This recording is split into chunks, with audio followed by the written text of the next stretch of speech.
Legends, welcome back to another one. So a little bit of a different one today. Yesterday we celebrated our 100 days on the road, which is quite a big milestone for us. It means we are well and truly into the travel lifestyle now, so pretty exciting. So we're currently in Exmouth, and I thought it'd be a good opportunity to do a little trip update on how everything's going, but specifically look into our budget for the trip so far. So in the last 100 days, we produced 11 videos, something which we've been trying to constantly increase our quality of with each video and really give you guys a realistic portrayal into a family life on the road. So if you're new around here, feel free to jump on the older videos and please consider subscribing. Every subscriber really helps us to continue to grow and keep pushing to get out more of these videos. All right, so what I thought I'd jump into first is our experience on the road so far. It's quite a big change for anyone to jump from like a full-time living at home lifestyle to full-time on the road. So what have you been thinking about it so far? I mean, overall, I'm just really grateful that we get to have the experience, and the amount of times that I walk out the van door and I look out and I just see the most beautiful scenery and we live in it and it's untouched and it's amazing, and gratitude is the biggest thing that I feel. There's definitely been some road bumps, but I think that's part and parcel of this lifestyle. For sure. Like, to be like 100% honest, there's definitely frustrations like with this, and I can see how this lifestyle probably isn't for everyone, and from what I read online, you kind of get that impression sometimes. Like, some people thrive and love it, and then some people, they say they just can't wait to get back home into their normal life again. I think that we are thriving in it, but there has been some frustrations. Like, you know, when you have things on the van breaking, living in a confined space with two young kids can get pretty frustrating at the best of times. But overall, as Ash just said, like, the experiences, I find, like, personally, I'm someone that just loves like being out in epic environments, and I randomly catch myself getting so excited being like out in beautiful places late in the afternoon, early in the morning, and it's kind of those stages where I'm like, wow, we're really lucky to be doing this. So grateful, and so much gratitude. We worked hard to get here. We 100% did. But still so much gratitude. So planning to leave took us about 2 years.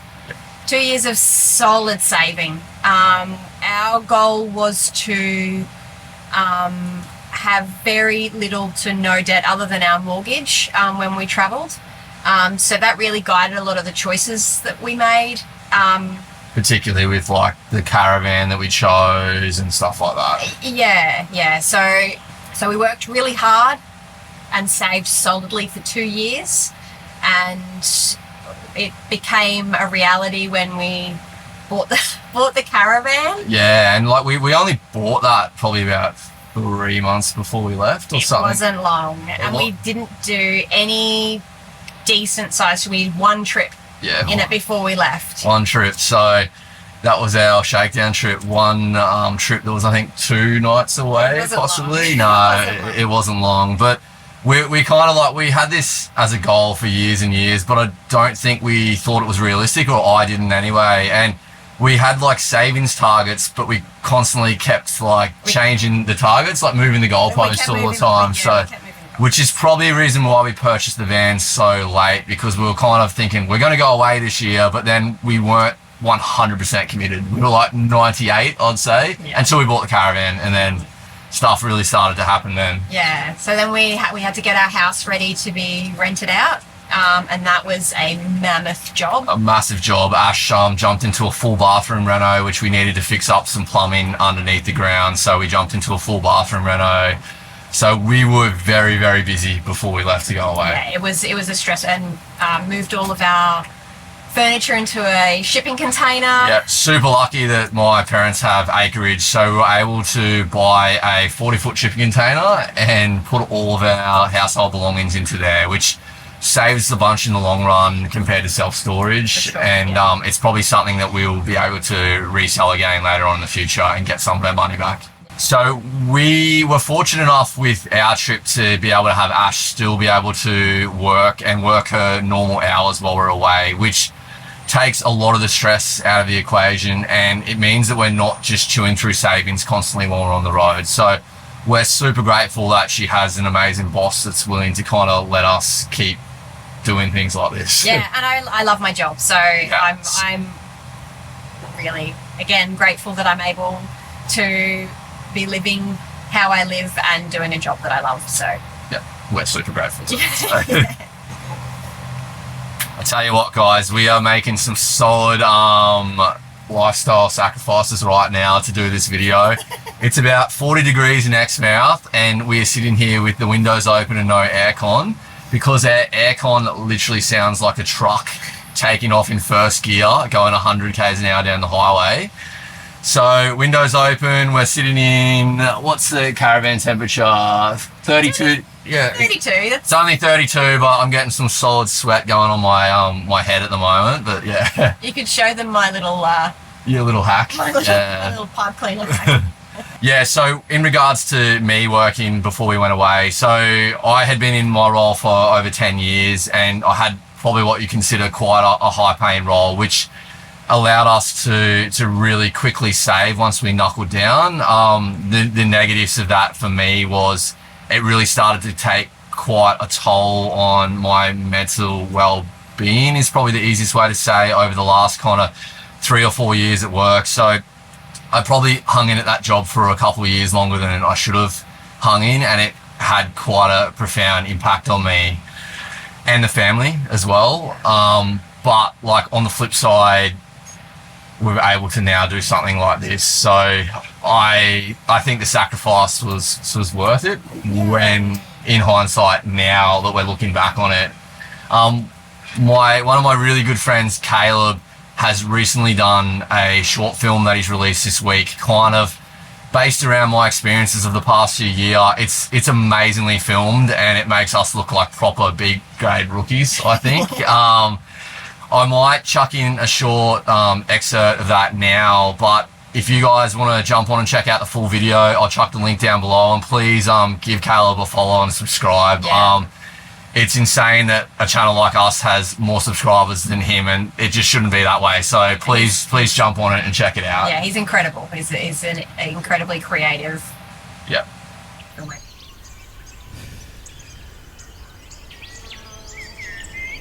I had a particularly stressful period at work that set off a chain reaction that would leave me struggling to survive. It started with a few nights of no sleep, and then turned into full-blown insomnia for over 30 days. I find it so hard to explain what insomnia is like to people who have never experienced it. A crippling anxiety over the thought of not sleeping again, and how this would impact my life and those around me. I was lucky if I was getting an hour of sleep a night. I would basically lay there in bed for hours, and I would rotate into every different room in the house to try to help myself sleep. I was cycling through different prescription medications, and just nothing was working. I felt like the biggest burden on my family. All right, legends, I hope you enjoyed that little trailer from Caleb's short film. What we might do now is probably jump into the part that most people are here to check out, which is the budget. So I know this is always a part of intrigue with people traveling around Australia, so we've tried to break it down as best we can. But if you guys have any particular questions or anything like that, please jump in the comments and leave them below. Always keen to make some follow-up videos of this kind of stuff, and really any kind of follow-up videos to give you guys information that you're interested in. So yeah, let us know below, and we'll do our best to make it happen. So many of you won't be surprised to know that our biggest expense is groceries. Coming in at $5,637 for the last 100 days, which works out to be about $400 a week. So when you do it like that, it doesn't sound as scary, but Nah, it's our biggest expense by far. it's crazy that it's a bigger expense than fuel. Hey, you'd kind of think fuel would be your biggest expense before we went away, but I guess it does make sense. But I think, yeah, that kind of blows me away a little bit. Yeah, I mean, we eat 98% of our meals in the van. We don't eat out. We do eat out occasionally, but we've got that in another category. So yeah, this is just all pure groceries, and like you could probably eat a little cheaper than what we do. Like we try our best to eat as much organic produce as possible and as much grass-fed meat, which we're actually having quite a lot of difficulty in those two departments traveling up northern WA. But we do try to buy like really high quality food, or as high quality as we can get our hands on, and we're not really eating any kind of like instant quick meals like frozen things, noodles, anything like that. So it's all like super low processed, high quality food that we're eating. So that's a good point to make. What do you think in comparison, like before we left, what was our average kind of grocery bill a week? Oh, it's less. It's less. This is less now. This is less now than what we were spending at home. Okay. Well, I think that's probably a pretty interesting one for people to. Yeah. So not by a huge margin. It also depends on where we are. When you're in more remote places, there's obviously a bit of an increase in prices of groceries. But overall, we probably spend less while we're on the road than what we did when we were at home. There we go. That's a win. Travel around Australia and you're winning.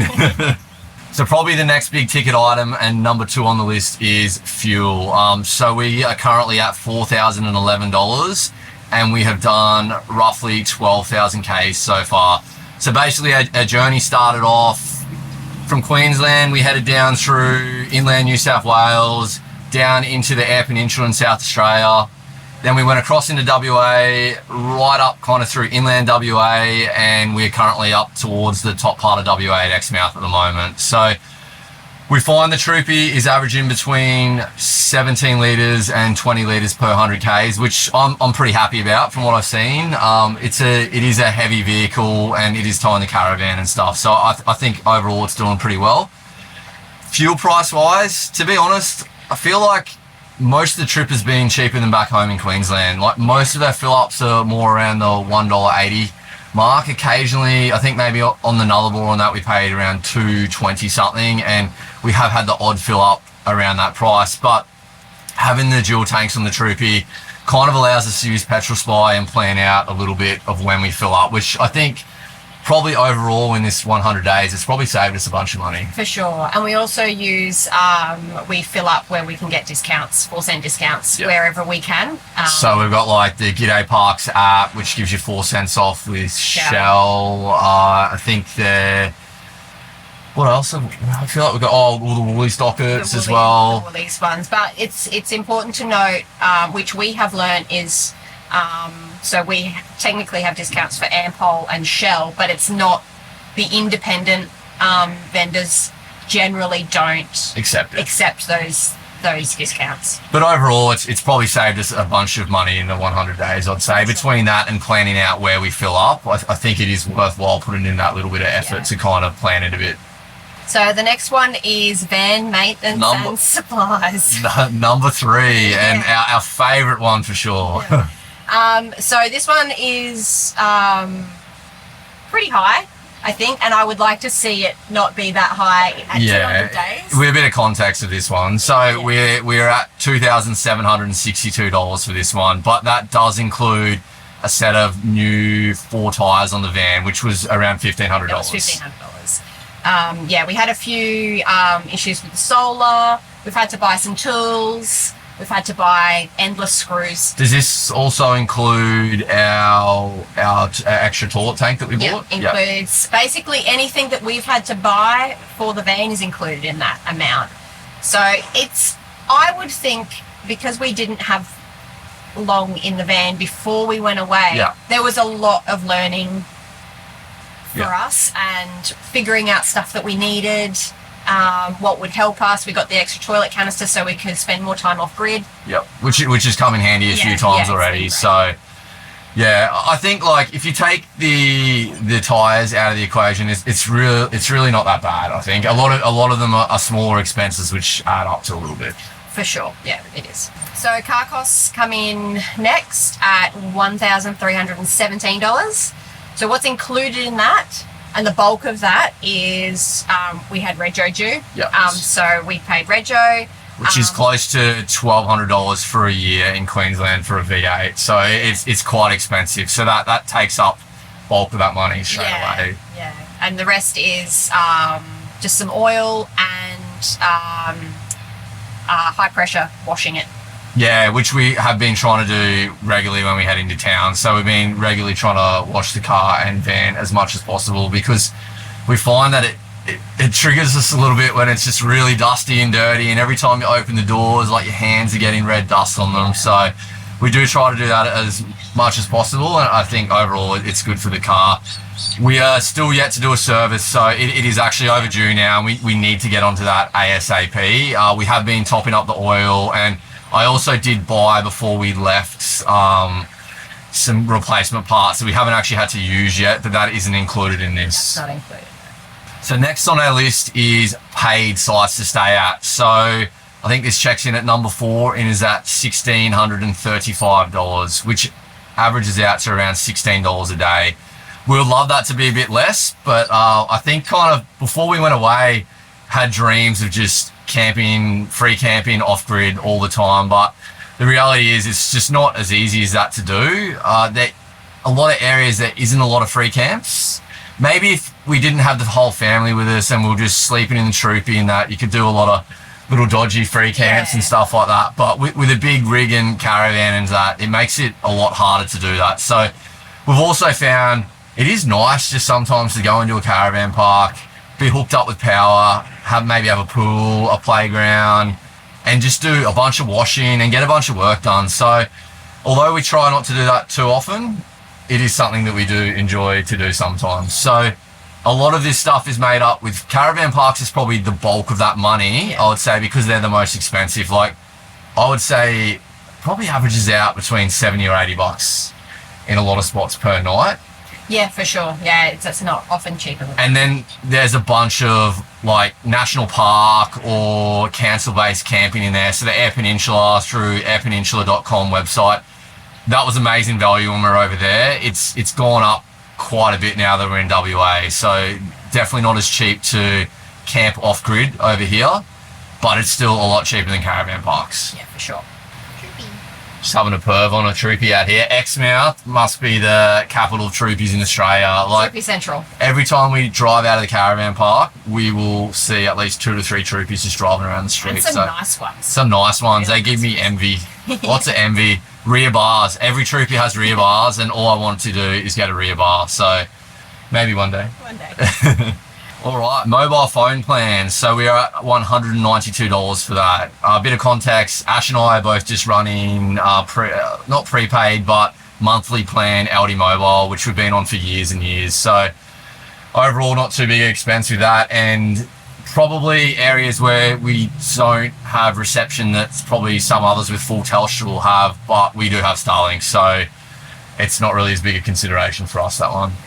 Speaking of Starlink, comes in at $438. We have actually saved a little bit of money with Starlink on this trip so far. So we've had a few issues with it, and every time when we have issues, and I highly recommend doing this, is send an email through to support ticket. Yeah. And a lot of times they'll give you like a month's credit and stuff like that. So we've actually saved a bunch of money. We also had a cable fail, and they sent us out a brand new upgraded cable, which is really good. So they've been fantastic, really. Impeccable support. Yeah. And I mean, it's a slight annoyance when it isn't functioning as it at 100% capacity, like especially for my job, for working. But they're always really responsive, and they've given us like 2-3 months, I think, so far. Even we bought the dish before it went on sale a few months before we left, and then I found out that it went on sale, and I sent them a support ticket about that, and they actually credited us the difference. So yeah, honestly, probably one of the best companies we've ever dealt with stuff like that. Like, they seem to really look after the customers, and their product is a game changer for people doing what we're doing. So I couldn't recommend them any higher. pet supplies and vet visits and basically anything to do with the dogs has come in at $501. Majority of us, so 300 of that, I think, was for the vet. The emergency vet visit. Before we crossed the Nullarbor, we had to do an emergency visit back to Port Lincoln. Yeah. If you haven't seen that, it's in a video, probably a few videos ago now. Yeah. And they needed some food and just various other little things. Do you mean we actually have to feed them? We do. And we feed them well. Yep, sardines. Sardines. Constantly having to hit up Woolies to stockpile on sardines before we go out of range from the bigger grocery stores. So they're lucky sausage dogs, those two. And dog beds. Dog beds has been something that we have struggled with. Yep. I think we've gone through 3 types now. We're on our 3rd type of dog bed. And I think we're on to a bit more of a winner. Yeah. They're still a bit, when you have limited floor space. Yeah. It makes it challenging because our dogs look very small, but they're the length of a medium-sized dog. And we found because the dogs get dirty so regularly and easy that they just trash so many different dog beds that we buy. So, yeah, I think we're on to a bit of a better variety now. So hopefully that one lasts a bit longer. Fingers crossed. Okay, subscriptions come in at $370. That covers things like streaming services. We have the Adobe Suite, a couple of other small things to kind of keep us going. Yep. Yeah. Nothing crazy there, really. No. Probably things that we could drop down even further if we needed to, but things that we enjoy having. So at the moment we're keeping them. All right, next on the list is eating out, which I'm pretty sure most people will be surprised about this one, and it's probably significantly less than a lot of other families are on the road. So we are currently at $340 for that, which I'm pretty happy about that. It's a pretty small amount. So we, well, as you can see by that amount, we try not to eat out at all, really. Occasionally we've got caught out with some fish and chips and stuff like that, but overall, yeah, we aren't really eating out. We also don't drink alcohol as well, which keeps us down in that department quite significantly. Yeah, I mean, we don't have that. Yeah, we don't have that expense. Yeah, so those 2 areas save us a lot of money. Honestly, I think 70% of that eating out is the fresh fish place at Port Lincoln. Yeah. Well, yeah, at least 70%. So shout out to those guys. If you haven't checked it out, jump on it. Yeah, very good fish and chips. And they made us kind of cave on our healthy diet to jump into it a few times. So we've got clothes and active gear coming in at $332. That includes, well, honestly, it's mostly hats. we bought some. Everybody needed a new hat. Particularly once we got into WA and out of the winter in South Australia and into the crazy heat here, we realised that we needed to upgrade our hat system. The sun has got extra bite when you're this far north. Yeah. And also things like we bought some fins for me and the kids to go snorkeling. Yeah, okay, that's important. And then you bought some new dive gloves. Yeah, a few spearfishing accessories I've kind of gone on to, and Noah keeps going through fake Crocs all the time. So, and Emmy actually. Yeah. Did you see my zip tie job? Yeah. Ash did a good zip tie job on Noah's Crocs, so that'll keep us going for a little bit longer. Yeah. So for gas, we're currently at $68. We are running a 12-volt compressor fridge, so our fridge is not using up gas, which helps out a fair bit in that department. So basically, our gas is being used on the hot water system and cooking, really. Cooking when we're off grid if it's a cloudy day, because we do try to use the induction cooker wherever possible. Yeah. I was really surprised at that amount. I went back and triple checked that because I would have thought for sure we would have spent. That's only 2 gas bottles. Yeah. No, it's been really good. Hey, Yeah. 2 gas bottles in 100 days. We are in summer. Though. I expect it'll increase as the weather gets. I feel like those ones were more so down when we were in South Australia and it was colder. So I think very, very happy in that department. It seems to be pretty efficient. All right, so drum roll. The grand total is $17,603, which It sounds scary. It sounds like a scary amount of money. But I guess when you break that down, that's around $176 a day. So I don't know. Does that sound a little bit better? I don't know. That still sounds scary to me. Yeah. So hopefully that reduces a little bit as we continue to travel and we settle into a routine a little bit more. We have things like Tassie upcoming mid next year, but we've already paid for things like that in advance, so they obviously won't hit the expenses. Yeah. Or we can pretend they don't hit the expenses anyway. So what do you guys think of that total? Hopefully something like this kind of shines a bit of a light on the realistic cost of traveling around Australia as a family of four with two dogs. As I said before, if you've got any extra questions, drop them below. Always keen to jump on, have a chat and talk a little bit more about it. I'm sure we've forgotten some things and no doubt we probably made some form of mistake with this as well. But I'm the budget keeper. Yeah. I am the... I'm the Minister of Finances. Ash deals with all of this stuff because, to be honest, I actually don't like looking at it. I find it stressful. It stresses me out. It gives me anxiety, and I'd rather not know about it. So, yeah, Ash deals with it all, and when she needs to talk to me about something, then we have a chat about it. I use a budgeting app called Buddy. I use the free version, and I just track every expense that comes in and put into categories. I find that really, really helpful to kind of know where we're at. Yep.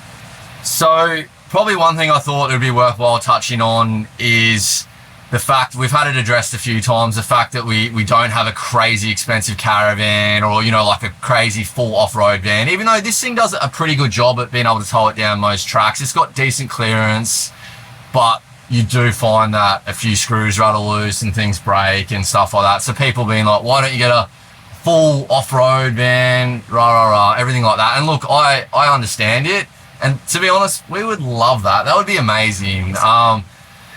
Yeah, it would be something that we would really like, and it's easy to get gear envy when you're on the road. You pull up to like a new site, or particularly caravan parks are atrocious for it, and you get to see the best of the best, and it's easy to think, oh, I wish we had that. But as Ash said earlier, one of our main targets with going away and doing this trip was we didn't want to be in big debt with something like that. We wanted our only debt to be the house mortgage. So to have things like that, we would have had to have some extra debt, and it was just something we weren't prepared to have. And also, we'd never had a caravan before, so we didn't want to go just crazy in on our very first caravan. It may be something that we are willing to consider down the track. I think we're loving this lifestyle, and if the right opportunity presents down the track, then we may jump into a bigger van. Yeah, I mean that would be incredible if we could, but also I still think that what we have is perfect for what we are doing. I mean, not necessarily we do have like off-road suspension on this van. Yeah. But it isn't technically an off-road van, and we do go off-road a fair bit. And it's overall, it's doing a great job, and we're loving it. We do not regret this purchase at all. The van, I might do a video dedicated to the caravan, which I've been promising for a while, and the kind of mods that we done before we went away, and I'll talk a bit more on thoughts about our thoughts on a pop top Jayco caravan. Yeah. But we just really want to stress that it really doesn't matter what you have. At the end of the day, like, it's easy to get envy, but probably the most important thing is if you can make the time to do something like this and you think that you would enjoy it, just do it. Even if that's in a camper van, camper trailer, rooftop tent, a troopy, whatever it is, the experiences that you get to experience doing things like this is incredible, and it's so worthwhile putting up with it. And at the end of the day, you're getting to see the same things that the people are getting to see in the 150k vans and the 300k trucks and everything like that. Those things look amazing, but they're probably not getting to see anything different than you would get to see. So our recommendation is just make a plan and get out there and do it. Yeah. All right, legends, I hope you guys enjoyed checking out this and you kind of got some value out of it. It's been really enjoyable doing this video, and overall it's been really enjoyable making these videos. Can be a little bit frustrating, I'm not going to lie, with YouTube and getting videos out there sometimes. Like, I put in a lot of work trying to get these things out, and particularly trying to pump out a video a week. So please, if you haven't subscribed, jump on it. If you think you have any friends or anyone that might be interested in these videos, feel free to share it. Like, every little bit really helps us, and I feel like the more these videos get out there, the more opportunities we'll have to share kind of more exciting things in the future with you guys. But once again, guys, thank you so much for your time. It's massively appreciated. I hope everyone is doing very well. We're leading up to Christmas now, and I hope you guys get out there and enjoy it. Thanks, legends. You. The reality of filming this video. It's so sweaty. How's your sweaty head going? I'm so sweaty. Can we put the aircon on now? Quick, let's close up the van. Aircon. It's so hot. Let's